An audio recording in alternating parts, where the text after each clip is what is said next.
Hi, my name is Emanuel Castro, and I'm a second-year student at the Columbia School of International and Public Affairs, and I'm concentrating in energy and environmental policy, and I'm interested in attending YoungGastech.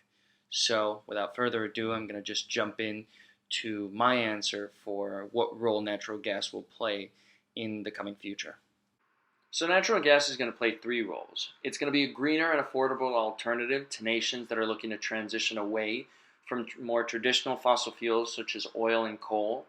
But at the same time, it's an easy infrastructure switch, say to switch coal heating to natural gas heating. It's happening a lot in Asia right now, especially in China. More on that later.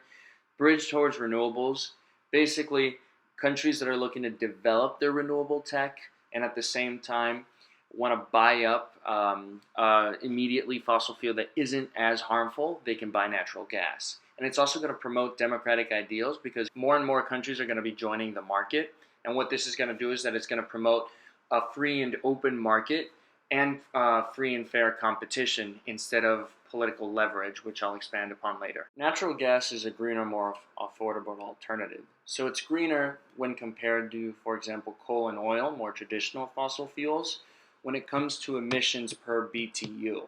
I have a chart here from the U.S. Energy Information Administration, and basically it's proving what I'm saying, and it's a more affordable alternative. I mean, Henry Hub today was $2.11 per BTU. That price I'm expecting is going to go down as more entrants in the market are racing to lower costs. Now, I wanted to talk a little bit more about lowering costs in the LNG market. So this slide is from Tellurian Incorporated, their corporate presentations. This is public. And what it shows is different kinds of scenarios, but their overall costs, including transportation per BTU of natural gas. And what it's showing, right, is so this firm is expected to deliver its first shipment in 2023, and they're getting gas on the water for $2.35. So this is how LNG and more broadly natural gas is a cheap alternative to coal and oil. Natural gas is also going to play a bridging role. What this means is that immediately nations are going to want to reduce emissions to meet the Paris Agreement goals and for climate reasons. In order to do that, they're going to need to invest in natural gas because it's cleaner than more traditional oil and coal, and at the same time it'll give nations time to develop renewable technology. China is one country that has distinguished itself for its use of natural gas as a bridging tool.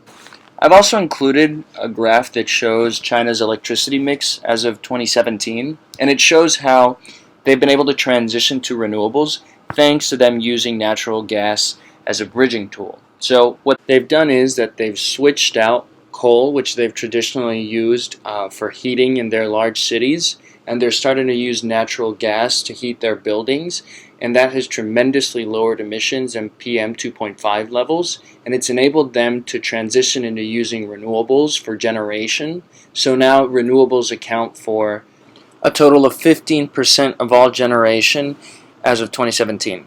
So natural gas will also promote democratic ideals, and it'll do so because as U.S. firms continue slashing transportation and production costs, it'll enable them to export all over the world. And it'll also help U.S. firms export our commercial value system, which basically promotes transparency in transactions and rule of law. And these are things that benefit the world.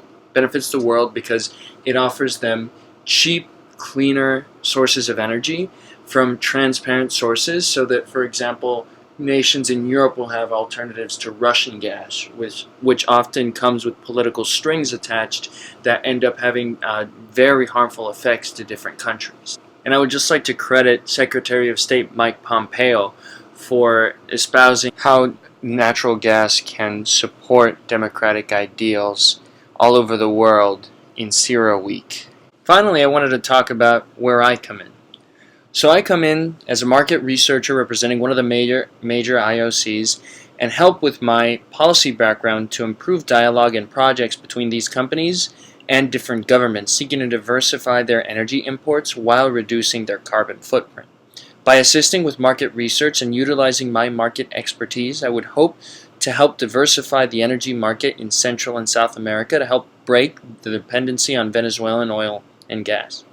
This won't be an easy feat, but I think that as the U.S. continues to support its oil and gas industry, firms continue slashing operational and transportation costs, and the Maduro regime continues to repress Venezuela, this could be a highly profitable opportunity for the U.S. and for the region. The savings made by these different countries could then be reinvested in renewable technology, and this could benefit in making the world a greener place. Finally, I just wanted to extend a big thank you to the recruitment team for viewing my application. Thank you for your time and consideration.